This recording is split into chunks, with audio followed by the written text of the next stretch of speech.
আবু বকর ডাক দিয়া বলে, রে সাহাবী,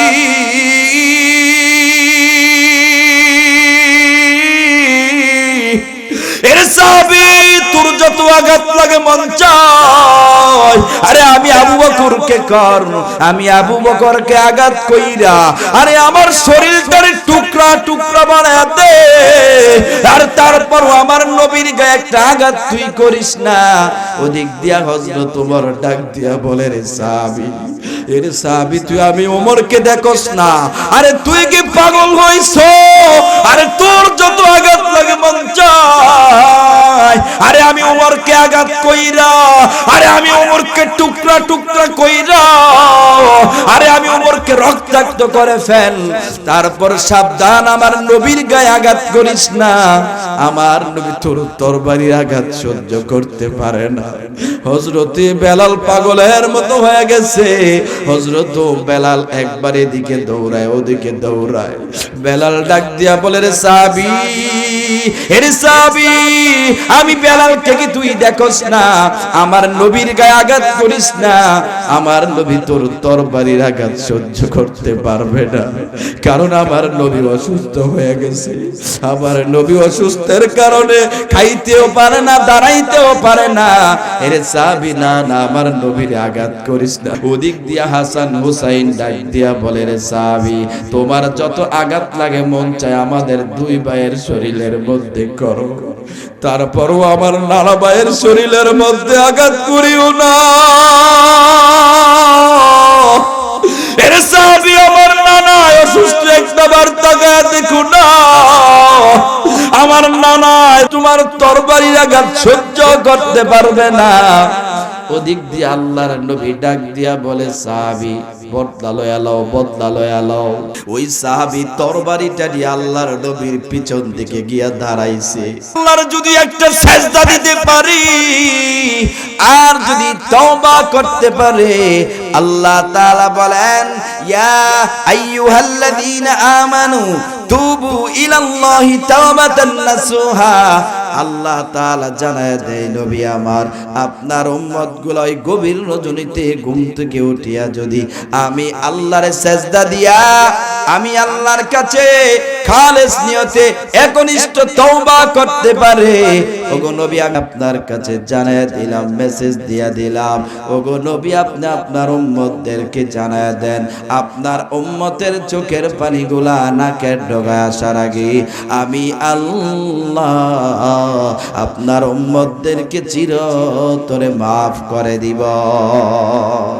আল্লাহ আল্লাহ क्या मुबारक नाम है, अल्लाह अल्लाह आशिकों का काम है, या इलाही मुझसे मुझको दूर कर, ताकि देखो मुझ में तुझको एक नजर, या इलाही तू मेरा माबूद है, या इलाही तू मेरा माशूक है।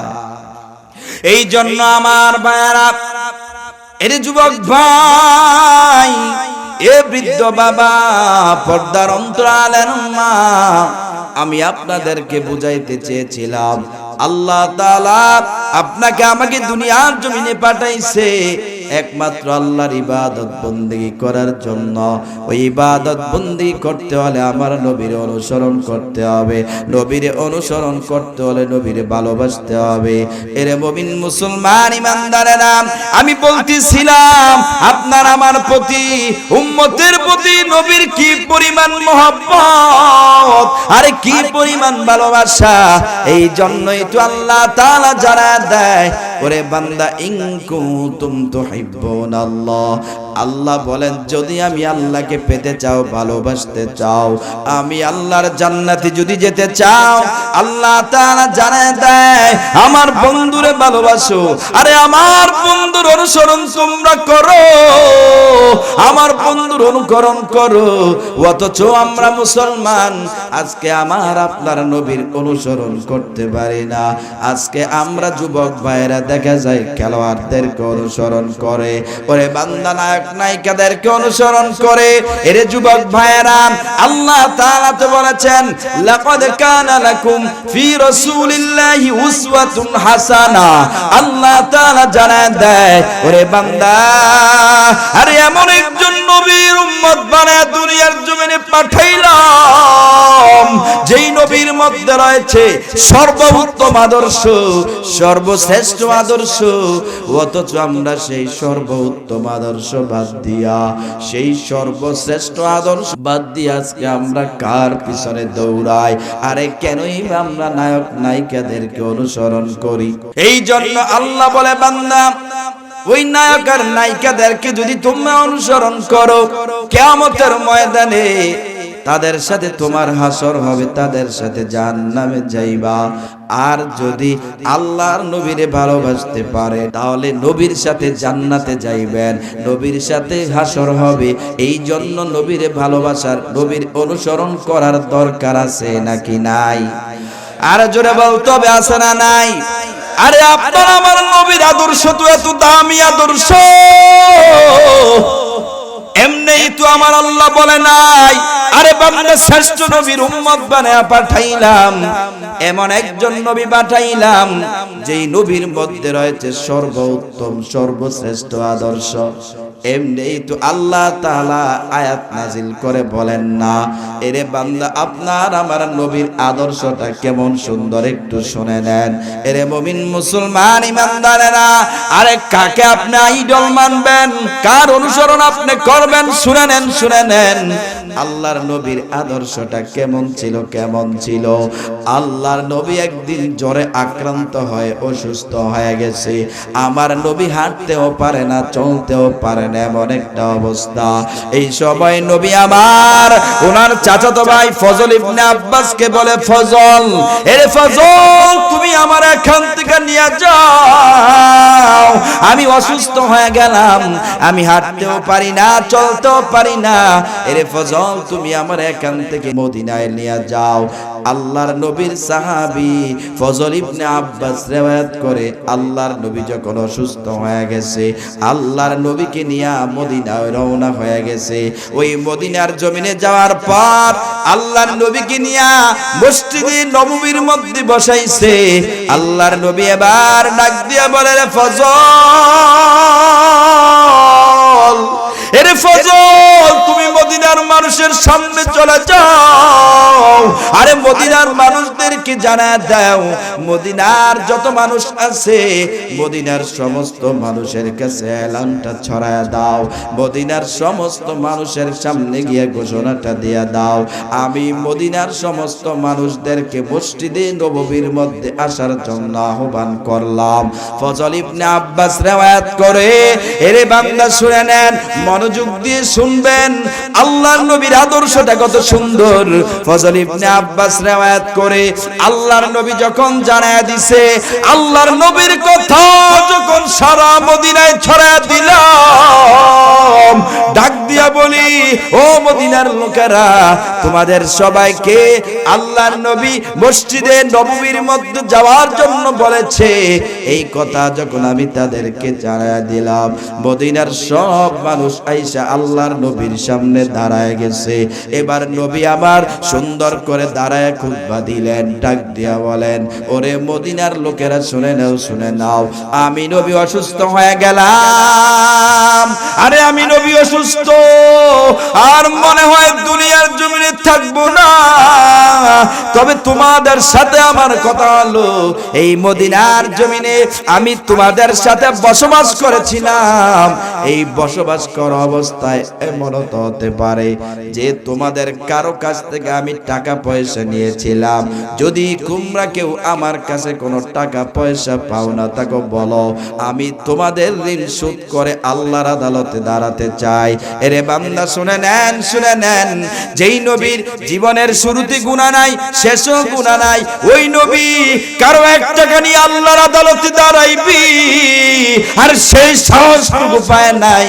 অথচ আমরা মানুষের লক্ষ কোটি টাকা মেরে খাই, অন্যের কেতেল আইল কাইটা চিকুন বানায় ফেললাম, মরার আগে মৃত্যুর আগে একটু ভয় অন্তরে জাগে না।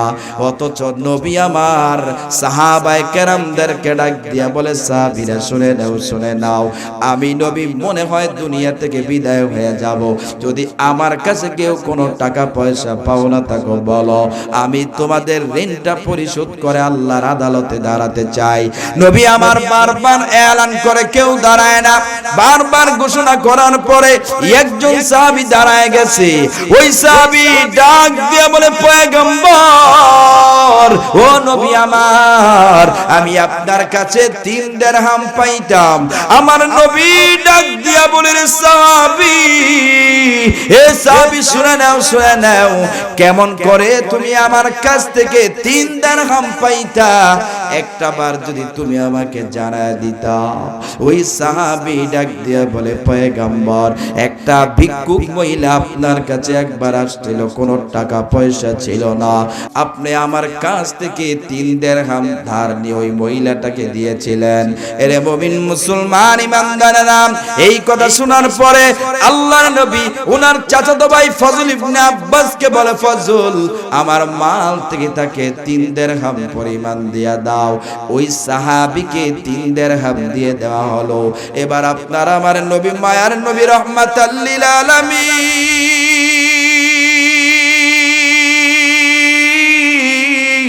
আল্লাহু আকবার, আল্লাহর নবী ডাক দিয়া বলেন, মদিনার লোকেরা শুনে নাও, আরে এমন কোন বান্দা কি আছো আমার কাছে কোন টাকা পয়সা পাও বলো, আমি তোমাদের টাকা পয়সাগুলো দিতে চাই, তোমাদের ঋণ নিয়ে আমি আল্লাহর আদালতে দাঁড়াতে চাই না। বারবার বলার পরে এবার আর কেউ দাঁড়ায় না। এক পর্যায়ে নবী আমার ডাক দিয়া বলে, সাহাবায়ে কেরামরা শুনে নাও, শুনে নাও, আরে এমনও তো হতে পারে তোমাদের সাথে বসবাস করা অবস্থায় অন্যায়ভাবে আমি তোমাদেরকে একটা আঘাত করেছিলাম অথবা একটা গালি দিয়েছিলাম। আরে তোমাদেরকে যদি আমি একটা গালি দিয়ে থাকি, আমারে তোমরা একটা গালি দিয়ে দাও, অথবা আমি হাত দিয়ে যদি তোমাদেরকে একটা আঘাত করে থাকি, তাহলে পাল্টা আমার একটা আঘাত করে দাও। দেখেন কেমন আদর্শবান নবীর উম্মত হইলেন। এই কথা বলার পরে একজন সাহাবী দাঁড়ায় গেছে। ওই সাহাবী ডাক দিয়া বলে, পয়গম্বর, ওগো নবী, আপনি আমার একদিন একটা তরবারির দ্বারা আঘাত করেছিলেন। আমার নবী ডাক দিয়া বলে, রে সাহাবী,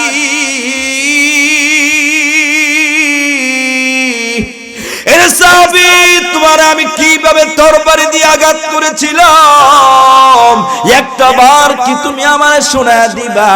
ওই সাহাবী ডাক দিয়া বলেন, ওগো নবী আমার, যুদ্ধের ময়দানে যখন আপনি তরবারি ঘুরাইতেছিলেন, আরে ওই সময় একটা তরবারির আঘাত আইসা আমার গায়ের মধ্যে লাগছে।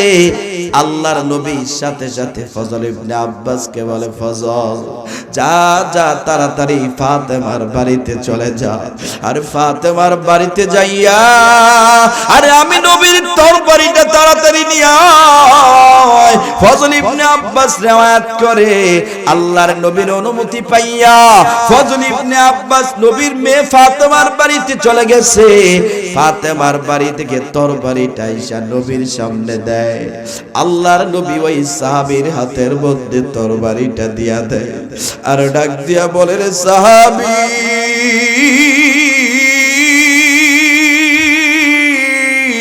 এরে সাহাবী, তোমারে আমি তরবারি দিয়ে আঘাত করেছিলাম, নাও নাও, তরবারি আমি তোমারে দিয়া দিলাম, এই তরবারি দিয়া তুমি আমারে পাল্টা একটা আঘাত করে দাও। ওদিক দিয়া ফাতেমা ডাক দিয়া বলে, রে ফজল, তরবারি নিয়া কোথায় যাও? বলে, আল্লাহর নবীর একজন সাহাবী তরবারি দিয়ে আঘাত করে বদলা নিবে। এই কথা শোনার পরে হযরতে ফাতেমা চিৎকার মেরে ডাক দিয়া বলে, রে হাসান, এরে হুসাইন, তাড়াতাড়ি তোর নানার দরবারে চলে যাও। আর কে যেন তোর নানার তরবারি দিয়ে আঘাত করবে। তোর নানায় বড় অসুস্থ, আরে তোর নানায় হাঁটতেও পারে না, দাঁড়াইতেও পারে না, আরে তোর নানায় পেটের খিদা,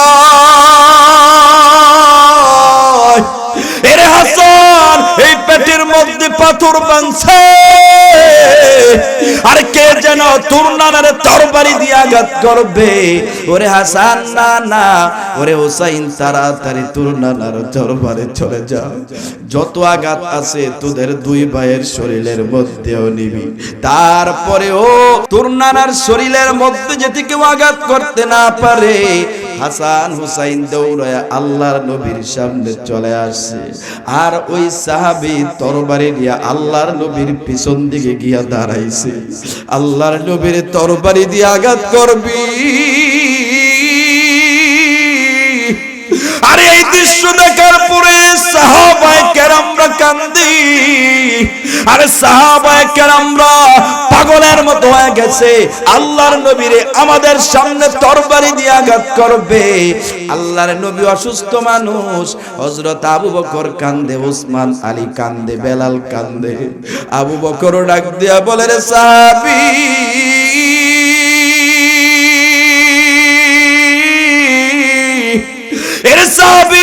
তোর যত আঘাত লাগে মন চায়, আরে আমি আবু বকরকে কর, আমি আবু বকরকে আঘাত কইরা আরে আমার শরীরটার টুকরা টুকরা বানায় দে, আর তারপর আমার নবীর গায়ে একটা আঘাত তুই করিস না। ওদিক দিয়া হযরত ওমর ডাক দিয়া বলে, রে সাহাবী, এর সাহাবী তুই আমি ওমরকে দেখোস না? আরে তুই কি পাগল হইছ?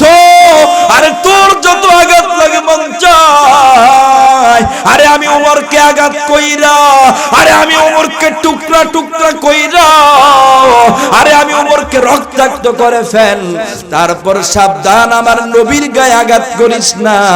আমার নবী তোর তরবারির আঘাত সহ্য করতে পারে না। হযরতে বেলাল পাগলের মতো হয়ে গেছে।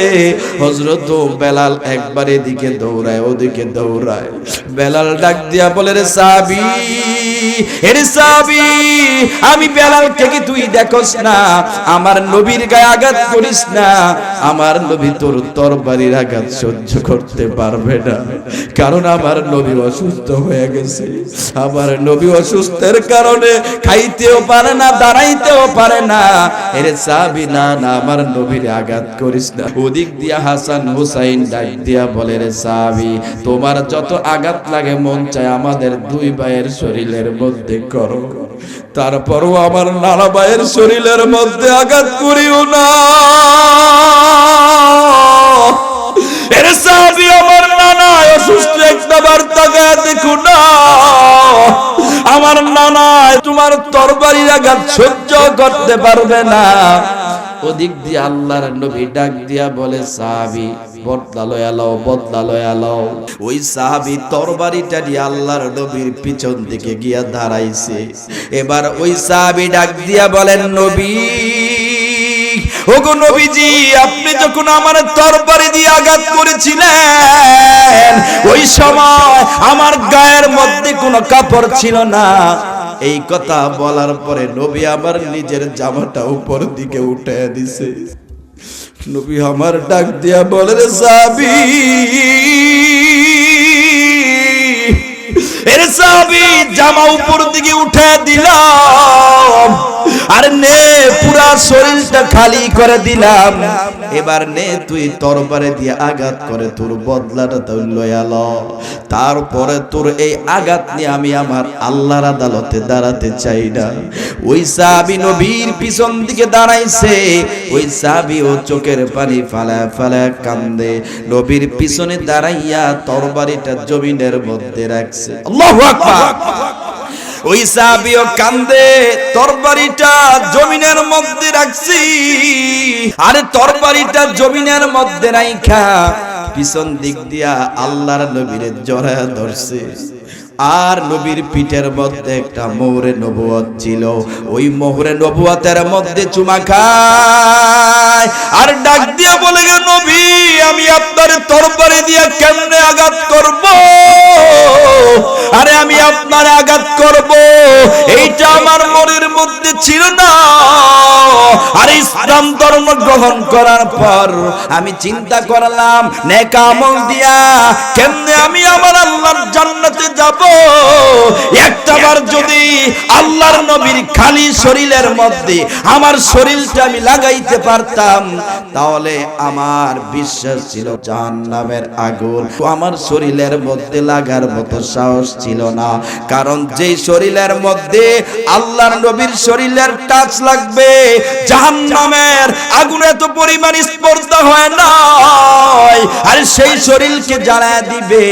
এই জন্য আমি আল্লাহর কাছে নামাজ পড়ে পড়ে দোয়া করতাম, আল্লাহ একটাবার নবীর শরীরের মধ্যে আমার শরীরটা লাগানোর সুযোগ করে দাও। ওগো নবী, আজকে আপনার শরীরের মধ্যে আমার শরীরটা লাগানো, এটা আমার জান্নাতে যাওয়ার উসিলা। এরে মুমিন মুসলমান ইমানদার আল্লাহর গোলাম, এই ঘটনা দিয়ে আমি আপনাদেরকে বুঝাইতে চাইলাম আল্লাহর নবীর আদর্শ কত সুন্দর। যেই নবী কারো একটা তরবারির আঘাত নিয়ে কবরে যাইতে চায় না, কারো 3 দিরহাম নিয়া 3 টাকা নিয়ে কবরে যাওয়ার জন্য সাহস পায় না, অথচ আমরা সেই নবীর উম্মত হয়ে আজকে মানুষের লক্ষ লক্ষ টাকা মেরে খাই, মানুষের ক্ষেতের আইন কাইটা চিকুন বানায় ফেলি, মানুষের ঋণ আমরা শোধ করতে চাই না।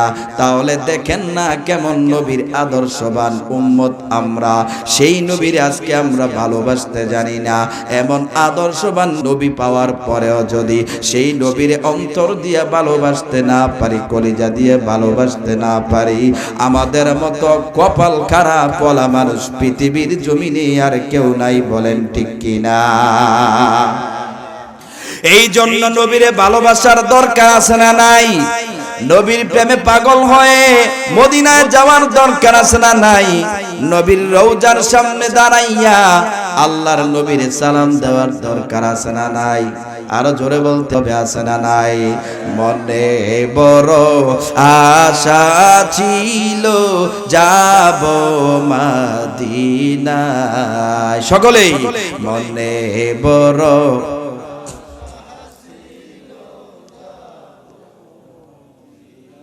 মনে বড় আশা ছিল যাব মদিনায়, সালাম আমি করব গিয়ে, সালাম আমি করব গিয়ে,